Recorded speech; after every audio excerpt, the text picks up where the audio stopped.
नारायणं नमस्कृतं नरं चैव नरोत्तमं देवीं सरस्वतीं व्यासं ततो जयमुदीरयेत्। स्वागत है सभी दर्शक साथियों का, सभी भक्तों का आपके अपने YouTube चैनल रामकृष्ण जी शिवम स्टूडियो में। मैं रामकृष्ण शास्त्री आगरा से धार्मिक कथा, व्रत कथा एवं मासिक कथाएं, जो महीने की कथाएं हैं, वो लेकर के आपके सामने आता रहता हूं। आशा करता हूँ आप सभी स्वस्थ होंगे और माँ भगवती, माँ लक्ष्मी मैया की कृपा आपके ऊपर हमेशा हमेशा बरसती रहेगी, आपकी मनोकामना पूर्ण होती रहेगी।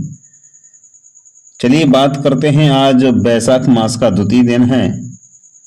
दूसरे अध्याय में आज की कथा बैसाख का महात्म्य श्रवण करेंगे। उससे पहले आपसे निवेदन करना चाहूंगा कि अभी तक अपने चैनल को सब्सक्राइब नहीं किया हो तो प्लीज चैनल को जरूर सब्सक्राइब करें, बेल को प्रेस करके रखें और आपको यहाँ से बहुत अच्छी अच्छी कथाएं, बड़ी मार्मिक कथाएं आपको श्रवण करने के लिए मिलती रहती हैं और मिलती रहेगी।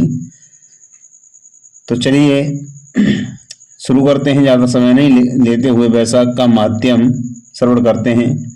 सूत जी कहते हैं कि महात्मा नारद के ऐसे वचन सुनकर के राजा अम्बरीश ने और विस्मित होकर के कहा, महामुनि, आप मार्गशीर्ष यानी अज्ञान आदि पवित्र मन को, महीनों को छोड़ करके बैसाख मास की क्यों इतनी प्रशंसा क्यों कर रहे हो? तो उसी को सब मासों में श्रेष्ठ क्यों बतला रहे हो? यदि माधव मास, बैसाख मास को माधव मास भी कहते हैं, माधव मास सबसे श्रेष्ठ है और भगवान लक्ष्मीपति अधिक प्रिय हैं, तो उस समय स्नान करने की क्या विधि है? बैसाख मास में किस वस्तु का दान और कौन सी तपस्या तथा किस देवता का पूजन करना चाहिए? कृपानिधि, उस समय किए जाने वाले पुण्य कर्म का आप मुझे उपदेश कीजिए। सदगुरु के मुख से उपदेश की प्राप्ति दुर्लभ होती है। उत्तम देश और काल का मिलना भी बड़ा कठिन होता है। राज्य और प्राप्ति आदि दूसरे कोई भी भाव हमारे हृदय को इतनी शीतलता नहीं प्रदान करते जितनी कि आपका यह समागम। नारद जी के ने कहा कि राजन सुनो, मैं संसार के हित के लिए तुम्हें माधव मास की विधि का वर्णन करता हूं। जैसा कि पूर्व काल में ब्रह्मा जी ने बताया था, पहले तो जीवन का भारतवर्ष में जन्म होना भी, जीव का भारतवर्ष में जन्म होना भी दुर्लभ है। उसमें भी अधिक दुर्लभ ये है क्या मनुष्य की योनि में जन्म। मनुष्य होने पर भी अपने अपने धर्म पालन में प्रवृत्ति होनी तो और भी कठिन है। उससे भी अत्यंत दुर्लभ है भगवान वासुदेव में शक्ति, और उनके होने पर भी माधव मास में स्नान आदि सुयोग मिलना तो और भी कठिन है। माधव मास माधव लक्ष्मीपति को बहुत प्रिय है।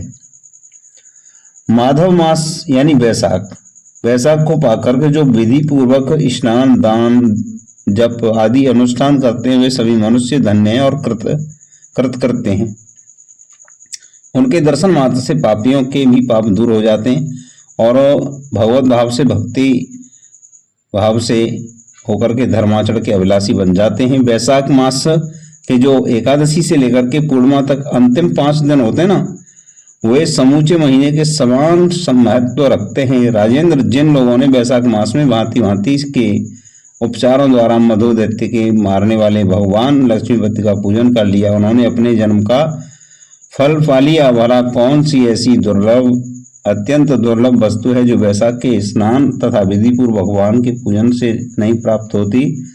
जिन्होंने दान, होम, जप, तीर्थ या प्राण त्याग या संपूर्ण पाप का नाश करने वाले भगवान श्री नारायण का ध्यान नहीं किया, उस मनुष्य का तो इस संसार में जीना ही व्यर्थ है। जो धन के रहते हुए भी कंजूसी करता है, दान आदि के बिना ही मर जाता है, उसका धन व्यर्थ है। राजन, उत्तम कुल में जन्म, अच्छी मृत्यु, श्रेष्ठ भोग, सुख, सदा दान करने में अधिक प्रसन्नता, उदारता तथा उत्तम धैर्य, ये सब कुछ भगवान विष्णु की कृपा से ही प्राप्त होते हैं। महात्मा नारायण के अनुग्रह से ही मनोवांछित सिद्धियां मिलती हैं। और जो कार्तिक में, माघ में और माधव को प्रिय लगने वाले वैशाख मास में स्नान करके मधुहंता लक्ष्मीपति दामोदर की विशेष विधि के साथ भक्ति पूर्वक पूजा करता है और अपनी शक्ति के अनुसार दान देता है, वह मनुष्य इस लोक का सुख भोग करके अंत में श्री हरि के पद को प्राप्त होता है। भूप जैसे सूर्योदय होने पर अंधकार नष्ट हो जाता है, उसी प्रकार वैशाख मास में प्रातः स्नान करने से अनेक जन्मों की उपार्जित पाप राशि नष्ट हो जाती है। यह बात ब्रह्मा जी ने मुझे बताई थी। भगवान विष्णु के माधव मास की महिमा का विशेष प्रचार किया। अतः इस महीने के आने पर मनुष्यों को पवित्र करने वाले पुण्य जल से परिपूर्ण गंगा तीर्थ, नर्मदा तीर्थ, यमुना तीर्थ, सरस्वती तीर्थ में सूर्योदय से पहले स्नान करके भगवान मुकुंद की पूजा करनी चाहिए। इससे तपस्या का फल भोगने के पश्चात अक्षय स्वर्ग की प्राप्ति होती है। भगवान नारायण अनामय रोग व्याधि से रहित और उन गोविंद देव की आराधना करके तुम भगवान का पद प्राप्त कर लोगे। राजन, देवादिदेव लक्ष्मीपति पाप का नाश करने वाले हैं, उन्हें नमस्कार करके चैत्र की पूर्णिमा को इस व्रत का आरंभ करना चाहिए। व्रत लेने वाले पुरुष यम नियमों का पालन करें, भक्ति के अनुसार कुछ दान दें, हविष्यान्न भोजन करें, भूमि पर सोएं, ब्रह्मचर्य व्रत में दृढ़ता पूर्वक स्थित रहें और हृदय में भगवान श्री नारायण का ध्यान करते हुए कृच्छ आदि तपस्याओं के द्वारा शरीर को सुखाएं। इस प्रकार नियम से रह करके जब वैशाखी पूर्णिमा आए उस दिन मधु और तिल आदि का दान करें। श्रेष्ठ ब्राह्मणों को भक्ति पूर्वक भोजन कराएं और उन्हें दक्षिणा सहित धेनु दान दें। और वैशाख स्नान के व्रत में जो भी त्रुटि हो गई हो उसको पूर्णता के लिए ब्राह्मणों से प्रार्थना करें। भोपाल, जिस प्रकार लक्ष्मी जी जगदीश्वर माधव की प्रिय, उसी प्रकार माधव मास भी मधुसूदन को बहुत प्रिय है। इस तरह उपयुक्त नियमों के पालन के अनुसार 12 वर्षों तक वैशाख स्नान करके अंत में मधुसूदन की प्रसन्नता के लिए अपनी शक्ति के अनुसार व्रत का उद्यापन करें। अम्बरीश, पूर्व काल में ब्रह्मा जी के मुख से मैंने जो कुछ सुना था वह सब वैशाख मास का माध्यम तुम्हें बता दिया। अम्बरीश बोले, महाराज अम्बरीश ने पूछा कि मुनि, स्नान में परिश्रम तो बहुत थोड़ा है, फिर भी उससे अत्यंत दुर्लभ फल की प्राप्ति होती है। मुझे इस पर विश्वास क्यों नहीं होता? मुझे मोह क्यों हो रहा है? तब नारद जी ने कहा, राजन, तुम्हारा संदेह ठीक है। थोड़े से परिश्रम के द्वारा महान फल की प्राप्ति असंभव सी बात है। तथापि इस पर विश्वास करो, क्योंकि यह ब्रह्मा जी की बताई हुई बात है। धर्म की गति सूक्ष्म होती है, उसे समझने में बड़े बड़े पुरुषों को भी कठिनाई होती है। श्री हरि की शक्ति अचिंत्य है, उनकी कृति में विद्वानों को भी मोह हो जाता है। विश्वामित्र आदि क्षत्रिय थे, किंतु धर्म का अधिक अनुष्ठान करने के कारण वे ब्राह्मणत्व को प्राप्त हो गए। अतः धर्म की गति अत्यंत सूक्ष्म है। भूपाल, तुमने सुना होगा अजामिल अपनी धर्मपत्नी का परित्याग करके सदा पाप के मार्ग पर ही चलता था। तथापि मृत्यु के समय उसने केवल पुत्र के स्नेहवश नारायण कहकर के पुकारा। पुत्र का चिंतन करके नारायण का नाम लिया, किंतु इतने में ही उसको अत्यंत दुर्लभ पद की प्राप्ति हुई। जैसे अनिच्छा पूर्वक भी यदि आग का स्पर्श किया जाए तो वह शरीर को जलाती है, आग उस शरीर को जलाती ही है, उसी प्रकार किसी दूसरे निमित्त से भी यदि श्री गोविंद का नामोच्चारण किया जाए तो वह पाप राशि को भस्म कर डालता है। जीव विचित्र है, जीवों की भावनाएं विचित्र हैं, कर्म विचित्र हैं तथा कर्मों की शक्ति भी विचित्र है। शास्त्र में जिनका महान फल बताया गया है वही कर्म महान है, फिर वह अल्प परिश्रम हो, साध्य हो या अधिक परिश्रम साध्य। छोटी सी वस्तु से भी बड़ी से बड़ी वस्तु का नाश होता है। जरा सी चिंगारी से बोझ तिनके के सुहा हो जाते हैं। जो श्री कृष्ण के भक्त हैं उनके अनजान में किए हुए हजारों हत्याओं से युक्त भयंकर पातक तथा चोरी आदि पाप भी नष्ट हो जाते हैं। वीर जिसके हृदय में भगवान विष्णु की शक्ति है वह विद्वान पुरुष यदि थोड़ा सा भी पुण्य कार्य करता है तो वह अच्छे फल देने वाला होता है। अतः माधव मास में माधव की भक्ति पूर्वक आराधना करके मनुष्य अपनी मनोवांछित कामनाओं को प्राप्त कर लेता है।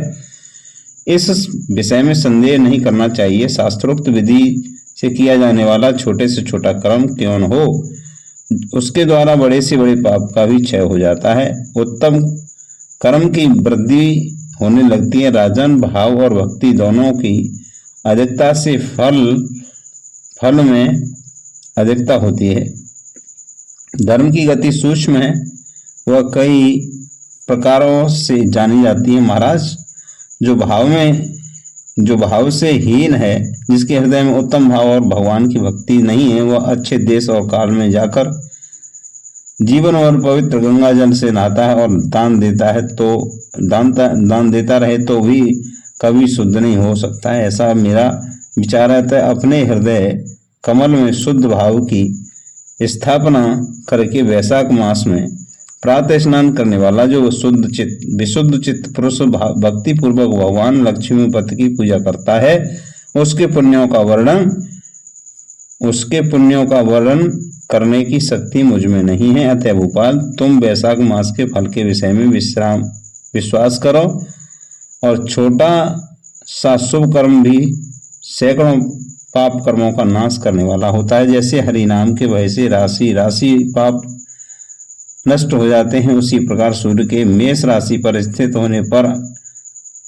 होने के समय प्रातः स्नान करने से तथा तीर्थ में भगवान की स्तुति करने से भी समस्त पाप का नाश हो जाता है।